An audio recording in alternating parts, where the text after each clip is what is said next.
Olá, você que acompanha o programa Cura para a Alma. Hoje nós estamos começando um novo quadro, vamos falar sobre libertação. Estamos começando o nosso podcast falando sobre libertação e quero começar esse momento com um convidado bastante especial, é o missionário, pastor Valdeci Nery Evangelista, um homem que tem uma vasta experiência, também escritor do livro Missão Resgate, um homem liberto da maior prisão. Pastor Valdeci tem uma larga experiência, há alguns anos trabalhando com pessoas que estão em situação carcerária e tem uma experiência, homens que realmente precisam ser libertos, precisam de cura. E vamos começar então esse programa falando sobre a necessidade do ser humano passar pelo processo de cura da alma, mas também libertação. O evangelista João, no capítulo 8, versículo 32, ele diz assim: conhecereis a verdade vos libertará. No verso 36 ele diz: e se o Filho do Homem vos libertar, verdadeiramente sereis livres. Então, libertação é algo que está na Bíblia, é algo que todos nós precisamos. Só que libertação não é para quem precisa.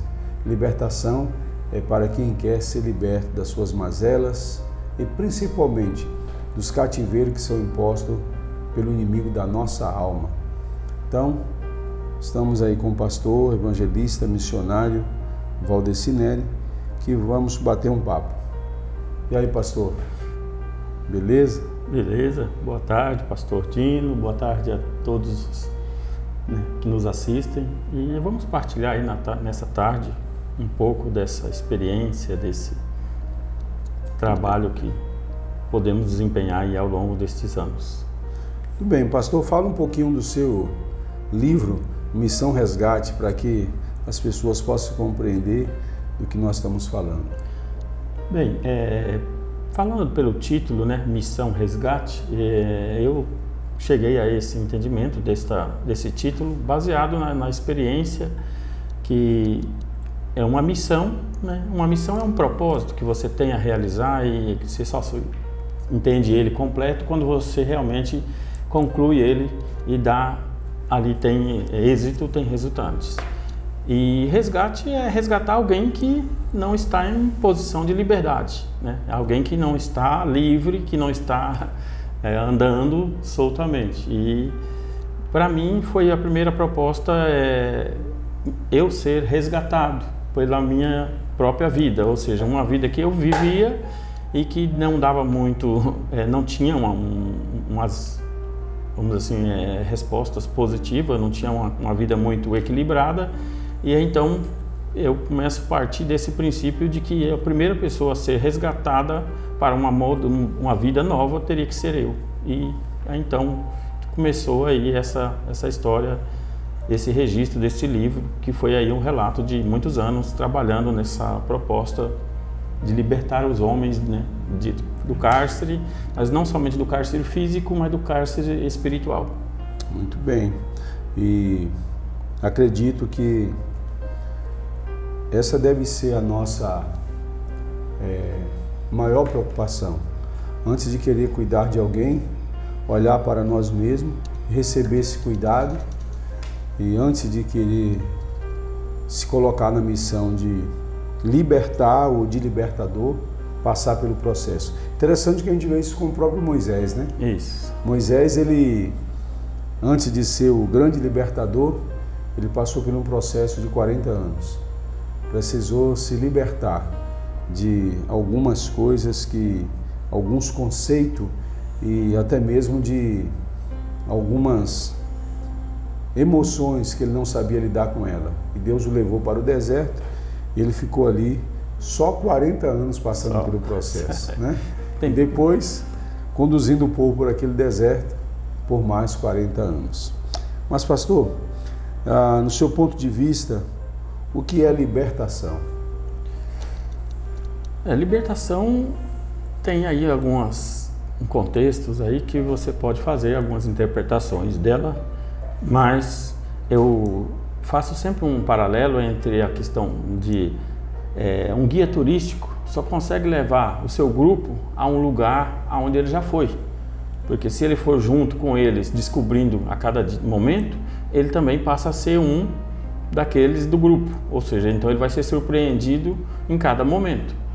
Então, para mim, o entendimento sobre libertação leva à primeira proposta, só pode promover uma ação de libertar outros aquele que primeiro já a si mesmo passou pelo processo e já conhece pelo menos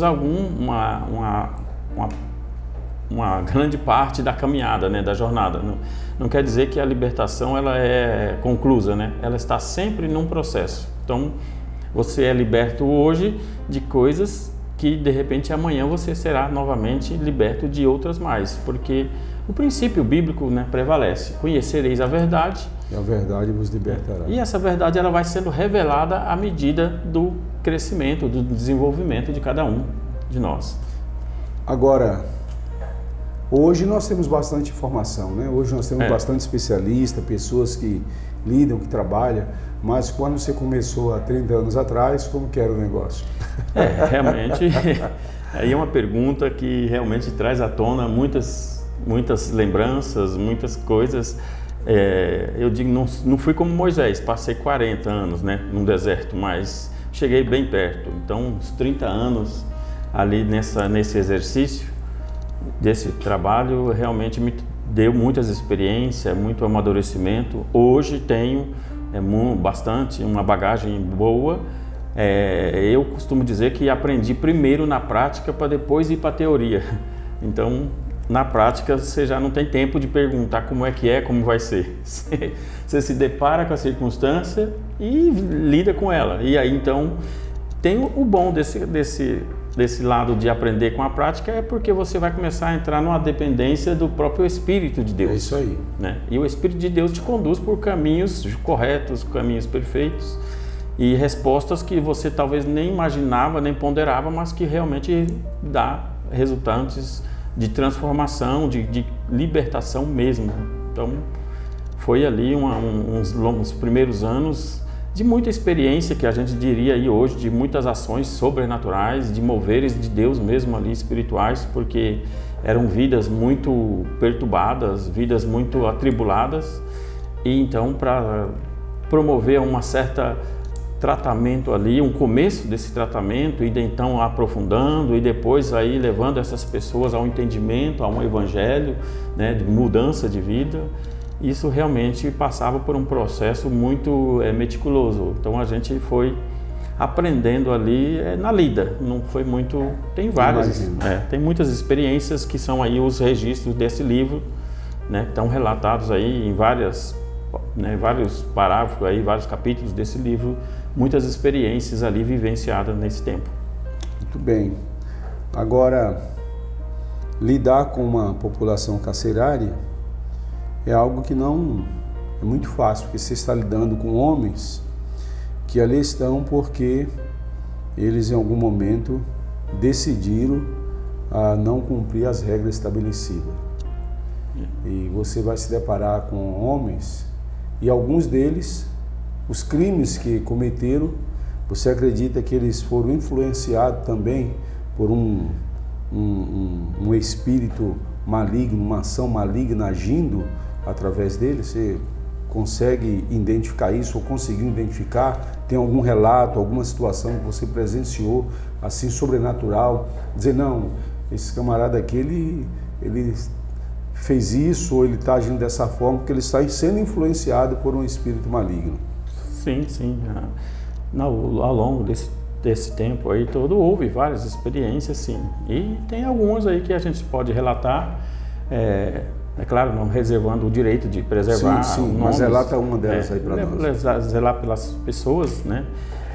Eu vou citar o caso de um homicídio, de um assassinato de adultério, de traição. O marido era caminhoneiro, voltou e de repente flagrou aquela circunstância, e ele só recorda do momento em que ele viu a cena, e depois ele já não viu mais nada. Ele vem me dizer que Ele só foi se dar conta e cair em si quando ele já estava algemado, indo para uma delegacia e depois, já na continuidade, prisão. Então, levou aí um lapso de horas, de quase um dia todo, ele não sabendo o que se passou naquele tempo.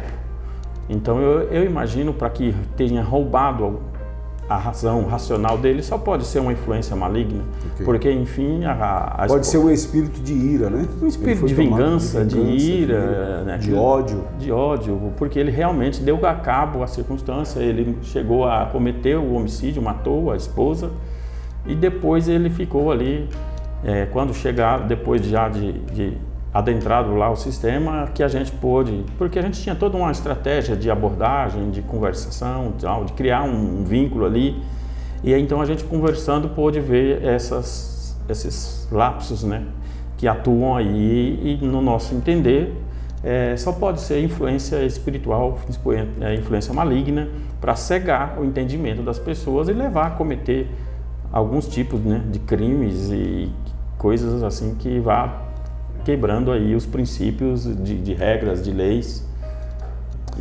Eu sempre digo que o espírito maligno, inimigo das nossas almas, a Bíblia é muito clara.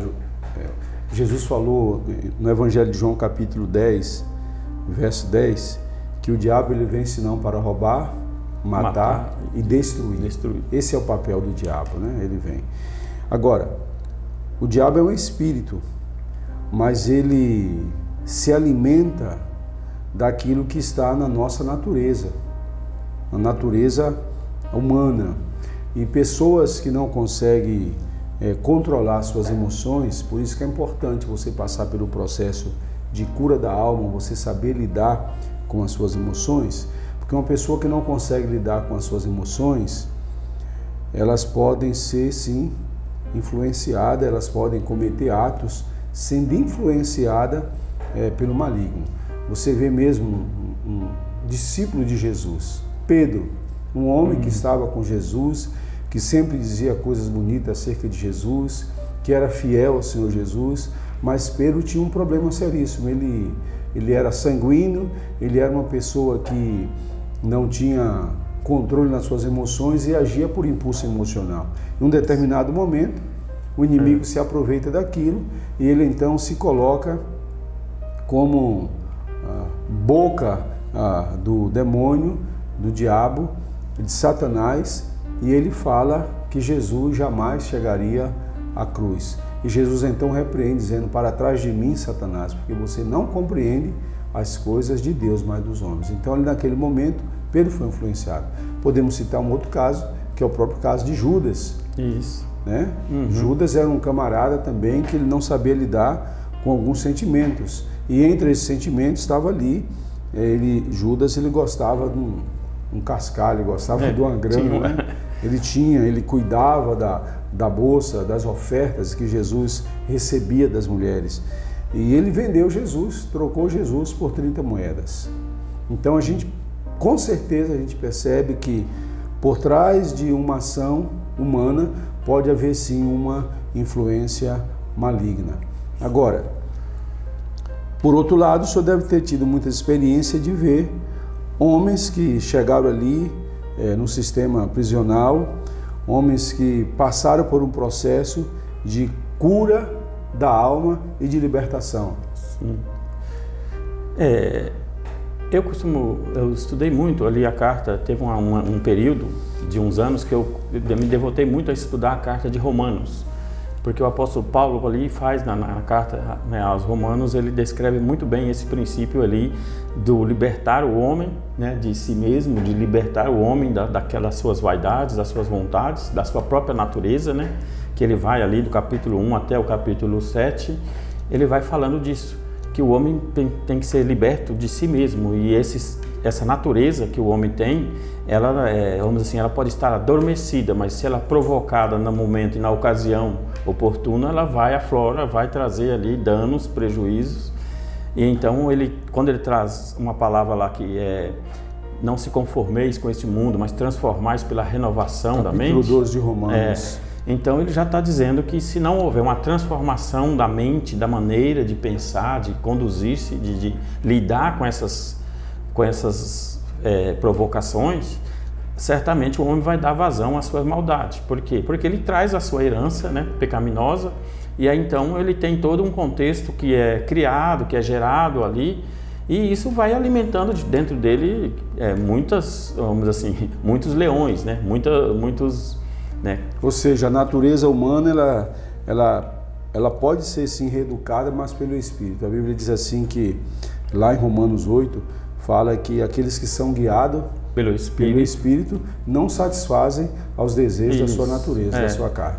E isso realmente é bem real. É que quando nós estamos olhando para as pessoas caminhando na rua, nós não fazemos ideia do destino que elas estão traçando. Você só está vendo ela transitar de um ponto a outro, mas você não está sabendo intenções, motivações e tal. Então, de repente, ali você está cruzando com pessoas que estão com uma intenção, entendeu? Extrema, que pessoas, né, que você fala, nossa, essa pessoa não é capaz de fazer isso, mas de repente, ela faz. Bastou o momento e a ocasião, ela faz. E aí é fácil, de repente, também outros de fora olhar e começar a apontar. Então fica ali numa troca. Eu aponto e de repente amanhã eu sou apontado, tá? Então estes homens conseguem chegar nessa circunstância dentro da estrutura humana, porque o homem, vamos dizer assim, faz um processo meio que seletivo. Tem pessoas que são dignas de estar no nosso meio e pessoas que não são dignas. Mas o que baseia essa dignidade? Ele infringiu, ele transgrediu. Tá, mas ele transgrediu motivado pelo quê? E qual a base disso? Porque é muito mais fácil eu pegá-lo e enjaulá-lo e botar para lá e de repente então eu não atribuir Mas aí vem o processo de libertação, que ele é liberto pela palavra de Deus. Isso. A palavra liberta. Jesus falou, a Bíblia diz, e conhecereis a verdade vos libertará. Se o Filho do Homem vos libertar, verdadeiramente sereis livres. Os seguidores de Jesus, uma das mulheres que seguia Jesus e que tornou-se sustentadora do ministério de Jesus, Maria Madalena. A Bíblia diz que dela Jesus expulsou 8 demônios. Já pensou? 8 demônios foram expulsos dela. Ou seja, pessoas, nós temos o Gadareno, que foi liberto por Jesus, e ele na sequência queria ser um seguidor de Jesus. Aí Jesus fala assim, volte para a tua casa, para os teus, e vá contar quão grandes coisas o Senhor fez por ti. A Bíblia diz que ele sai dali e ele ganhou 10 cidades com o testemunho dele. Olha aqui. Exato. Eu até incluo nesse contexto o Mateus, né? Mateus era um cobrador de impostos. Aí você fala, mas um cobrador de impostos. Mas não é assim algo tão bonito e simplório. Tão visto na época. Bem quisto. Então, Jesus realmente recrutou ali alguns que não eram tão dignos. O próprio Zaqueu. Entendeu? Então você vai tendo alguns exemplos e aí você começa a fazer um paralelo, você vai ver que não se distingue muito dos dias de hoje. Que as pessoas que eu não preciso de libertação. Talvez você não se viu a ponto ainda, mas com certeza... Ou não reconhece que precisa. Ou não reconhece. Porque, na verdade, libertação é para todos nós. A pergunta tem aqueles que querem, mas tem aqueles que ignoram. E num dos programas nossos, Cura para a Alma, fala justamente sobre os mecanismos de defesa que a pessoa usa para poder esconder as suas mazelas. Mas tem gente que faz muita maldade por aí que precisa de libertação. Tudo bem. E o interessante desse contexto é que quando as pessoas cometem atos externos, então é fácil, é visível, é identificável, né? A pessoa roubou, assaltou, cometeu um homicídio, cometeu um sequestro, sei lá, né? Aí você vai pegar a cadeias de crimes, aí você vai encontrar, né, todo um código penal. Mas essas pessoas fizeram atos visíveis, então aí é fácil rotulá-las. Agora, e os que estão livres, que de repente ainda não se descobriu, né? Pessoas que no dia a dia cometem atos terríveis, né? Às vezes até no secreto, mas fazem coisas que não são tão notórias, não são vistas, mas que são cruéis. Isso. E eu passo a não defendê-los, mas falo assim, como esta palavra que o senhor acabou de dizer. Se o Filho do Homem, né? Se Jesus Cristo não o libertar, não tem como. Então você pode trancafiar um homem, um cidadão, 10 anos, 20, 30. Ou seja, o sistema prisional não transforma o Não ser transforma. humano. Ele não produz, ele corrige O crime, ele vai pagar a penalidade e tal. Ele cumpre a pena, ou seja, há uma pena, há um peso pelo ato cometido. Então a pena que aquilo lhe é imputado, ele cumpre, mas não liberta, não trata, não muda, não transforma. Se Deus não entrar, se o Senhor não mudar a vida daquela pessoa, ela entra e sai da mesma forma. Ou às vezes pior, né? Ou às vezes, na maioria, pior. E aí eu tenho dentro do livro vários relatos, histórias de homens que hoje são líderes, pastores, titulares de ministérios, são pais de famílias, têm as suas vidas restauradas, têm toda a sua casa estruturada. E tem exemplos também de outros que não mudaram uma vírgula, mas aliás pioraram, fizeram ainda e estão a fazer atos com consequências terríveis. Então, na verdade, o homem só vai ser liberto se ele conhecer a verdade. E se ele quiser. E se ele quiser. Tem o pressuposto ainda, se ele quiser. Se ele quiser. Fica aí então o nosso bate-papo, um momento tão precioso, e falar para você que libertação é real, existe e é necessária. Todavia, libertação não é para quem precisa, é para quem quer. Então, nós queremos indicar para você, leia a palavra de Deus. Talvez você não seja aquela pessoa que precisa passar por um processo de libertação, não ter manifestações demoníacas, mas quem sabe você precisa passar pela libertação do ódio, da raiz de amargura, do ressentimento, libertar-se de si mesmo. Eu gosto desse subtítulo, um homem liberto da maior prisão, que é a prisão que está dentro da sua alma, libertar-se dos seus medos, dos seus traumas, das suas angústias, das suas mazelas. O apóstolo Paulo disse assim, miserável homem que sou.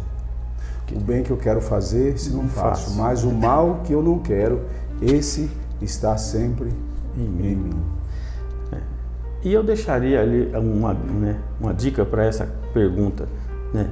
Eu não preciso de libertação. Talvez a gente encontre muitas pessoas falar isso e tal, quando conversa esse assunto, normalmente se tem essas respostas. Mas eu deixo uma dica, só faça para si mesmo algumas perguntas. O que me tira do sério? O que me tira do equilíbrio? O que me deixa inquieto? O que me não deixa, que eu não gosto de pensar? Né? Ou lugares que eu não gosto de estar, pessoas que eu não gosto de estar próximo. Então faça essas perguntas. Quando você fizer essas perguntas, vai encontrar a resposta. Vai encontrar a resposta. E aí, com certeza, a libertação vai aparecer nesse momento. Muito bem, então estamos aqui. Quero indicar para você a leitura do livro Missão Resgate, um homem liberto da maior prisão. Pastor missionário evangelista, pastor Valdeci Nery Evangelista. E você pode encontrar esse livro lá na livraria Life. Também outros temas relacionados ao tema libertação. Muito obrigado e voltaremos na próxima semana com um novo convidado para esse momento tão precioso. Deus te abençoe. Fique na paz.